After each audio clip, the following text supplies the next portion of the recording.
Okay, so npm.autoDetect controls whether npm scripts should be automatically detected. So by default it's set to on. You can disable it, of course, but setting to on is more useful. So VS Code will automatically detect npm scripts. So where do they come from? When you have an npm project, you will have a package.json file. And inside this package.json file, you will have a scripts object. And this object has the start script and the build script. And these are just handles for running these command line commands, right?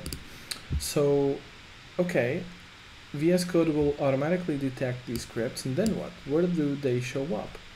They show up in the command palette. If you run try and run a task, it's going to give you the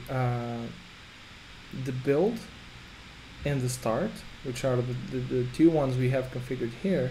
And notice that it's also going to give you the install, right? Even though it says here recently used tasks, it's also even if I haven't used this before, it would show you this option as a detected task, because it detects that this is an npm project. So one of the first things you want to do is actually install the dependencies. Okay, so this is what this feature does. If you want to run a test, they will show up here. Now, this setting down here, npm enable scripts explorer, is very useful, and I'm going to show you that next.